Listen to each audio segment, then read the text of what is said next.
morning, students. Today we are going to discuss on the topic of the embryo of the Lycopodium.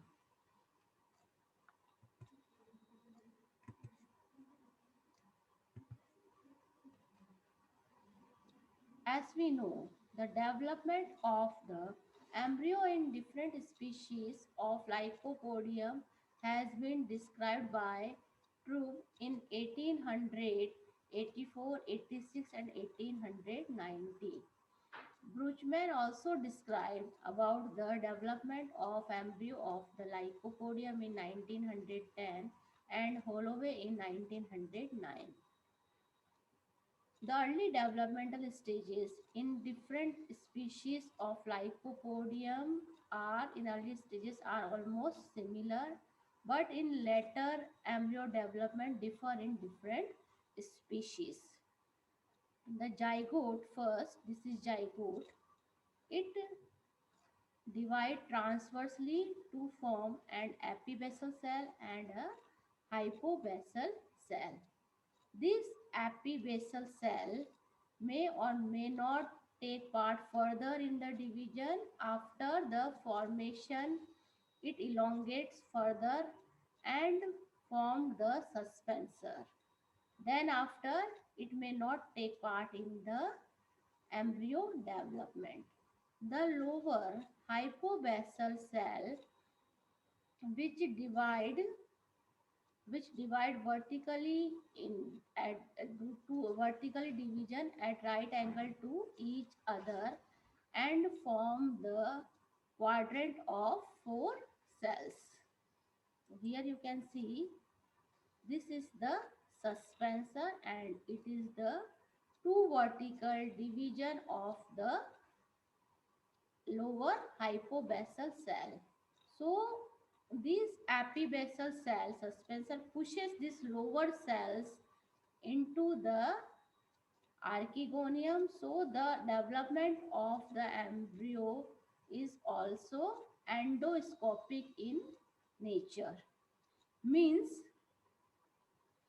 the embryo, the hypobasal cells, these hypobasal cells give rise to the embryo proper, and so it is known as the embryonic cell.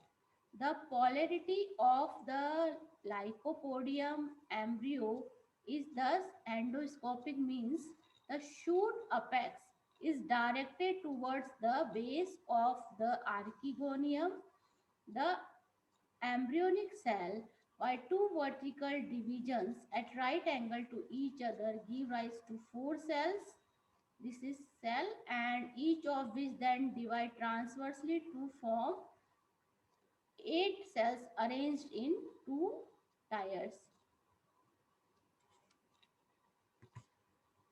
In species with subterranean protheli, for example, Lycopodium clavatum, Anotinum, and Lycopodium complenatum, the tire lying next to the suspensor by further division give rise to the foot, through which the food is absorbed from the prothallus. The foot thus formed in this species is a massive structure and persists until the sporophyte has become independent. The four cells of the next tier lying away from the suspensor give rise to stem and first leaf. As the embryo grows, the first root, this is the first root,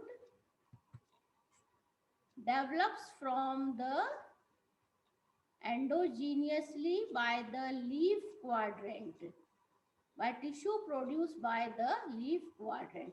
Subsequent root develops endogenously. As the stem, as the first leaves grows, it emerges from the prothallus and more leaves are formed. The first leaves are scaly and devoid of midrib and the vascular supply. The primary stem lasts only for a short time and arises the horizontal stem of the mature plant from its base.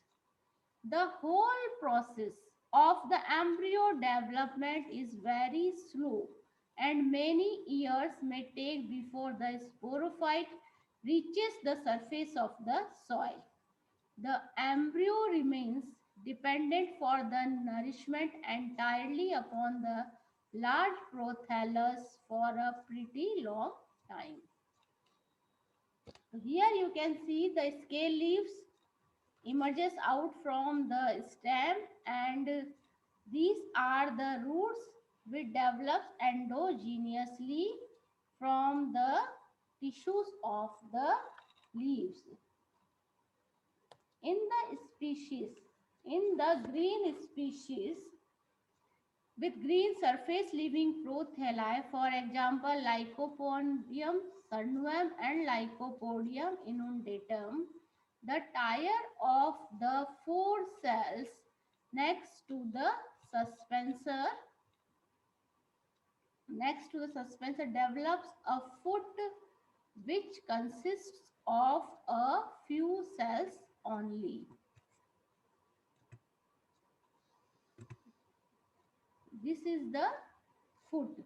In the green protheli, the cells of the outer tire is next to the, instead of developing immediately into leaf and stem, it undergo division in different planes and break through the prothallus tissue, forming an extra prothallial massive globose and tuberous structure termed as protocone.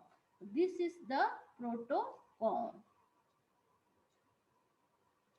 It is composed of undifferentiated mass of the parenchymatous cells. The protocome develops rhizoids. These are the rhizoids which are developed from the protocome. The protocome develops rhizoids, and on its upper surface a cylindrical green outgrowth termed as this one protocome, protophylls. Upper leaves are known as the protophylls. Appear, and then the protocome slowly grows further. Protophylls appear in an irregular manner. A mycorrhizal fungus grows inside this structure. The protocome remain in this condition for some time, and then a stem apex become organized which will produce the normal type of sporophyte. What is the morphological nature of the protocome? A number of interpretations have been put forward to account the morphological significance of the protocome. True consider it is an undifferentiated primitive stage of sporophyte which was present in all pteridophyte, but it has disappeared in many existing pteridophytes. Goebel, Bower, etc. consider the protocome as an occasional adaptation to meet the strain of sporophytic development under special conditions or according to Holloway. The protocome is a specialized structure that helps the young sporophyte in perinating the dry season, and it has no phylogenetic significance. Wardlow, however, he holds that it is carbohydrate to nitrogen ratio which is responsible for the development of swellings of the meristematic tissue in the embryo. If embryo gets a normal supply of carbon nitrogen ratio, no swellings in the embryo are recorded. If embryo gets high supply of carbohydrate nitrogen ratio, the protocormus outgrowths develop. Thank you.